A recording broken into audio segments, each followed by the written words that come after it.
This presentation is on collaborative efforts to permit disease-resistant genes into Ethiopian wheat varieties. As introduction, wheat is an important food crop in Ethiopia. However, stem rust and stipe rust are major wheat production constraints in Ethiopia. The majority of Ethiopian wheat varieties are susceptible to one or more new race of the stem rust pathogen. Very few newly released varieties are resistant to all stem rust pathogen races. Using resistant varieties is the most effective method of reducing damage from disease. Remedying multiple R genes in a single line confers wide spectrum and durable resistance in wheat. Therefore, the objective of this project was to combine both stem and stripe rust resistant genes into commercial Ethiopian wheat varieties. Two Ethiopian wheat varieties, Kopsa and Danda, were selected for this project because both are well adapted and higher yielding, but they are susceptible to wheat diseases.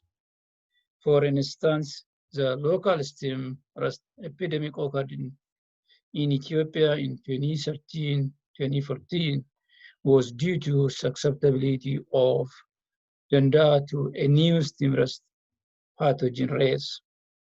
These varieties were selected in consultation with wheat breeders and pathologists at Kolumsa Agriculture Research Center and also CIMIT team in Ethiopia. The project was started in fall 2018, and 2 generations per year were generated. 4 stem rust resistant genes such as SR22, SR26, and SR31, SR1 RS Amigo were selected. And also another 4 stem rust resistant genes such as YR15, YR64, YR5, and YR53 were included in this project. This table shows the markers and source for each gene. For instance, for SR22, 2 markers, BM and AG, were used. This gene was obtained from source parent MNR-SR22, which is obtained from the breeding program at University of Minnesota. Back crosses were made using Kopsa and Danda as recurrent parents. And then individuals in each generation were screened for the presence of targeted genes. Among those plants with targeted genes with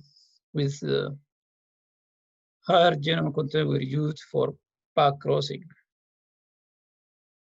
For background selection, SNPs from AMPSEC platform was used to determine the amount of genome recovered for each recurrent parent. The individuals with targeted genes were transferred to bigger pod for back crossing. BC3F1 plants for each gene were used to combine genes for each recurrent parent. This diagram shows how 4 genes were combined into one background. For instance, gene 1, source parent, is crossed with the susceptible parent, and just for this gene, BC3F1 plants were generated. Again, similar method was implemented, and then BC3F1 plants were obtained with for gene 2, and then double cross was made to generate individual with 2 genes. Again, for gene 3 and gene 4, the same method was done, and plants with gene 3 and gene 4 were generated. And then finally, double cross was made to generate plants with 4 genes, gene 1, 2, 3, and 4. Generally, during background selection, the Denda genome is recovered better than that of COPSA at every generation. For COPSA at PC1, 7.75% plants made the expected percentage, which is 75%. And for Denda at PC1, about 28% plants made the expected percentage. At PC3, only 0.99% plants made the expected percentage, which is 93.75%, whereas a total of about 26% plants made the expected percentage at BC3 for Denda. We have a total of 47 plants with 4 genes for Denda at this time. The genes are Y5, YR5, YR15, SR22, and SR26. This picture shows the plants for Denda for 4 genes. Those plants are in growth chamber at this time. Screening COPSA plants with molecular markers is underway at this time.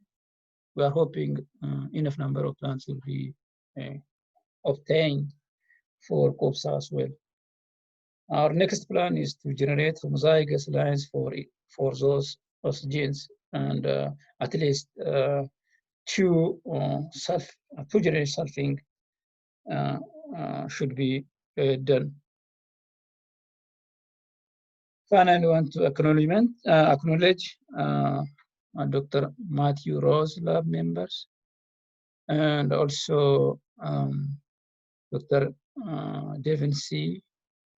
at USCDRS Pullman, Washington, for genotyping the progenes with a SNP from AMPSEC genotyping platform.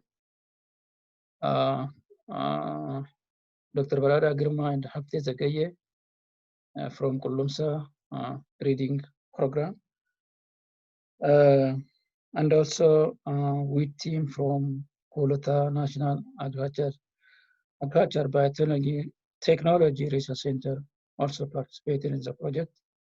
I appreciate the help from Dr. Bakala Abiyo from CITMINT Ethiopia. With that, thank you for listening. If you have questions, you are welcome. Thank you.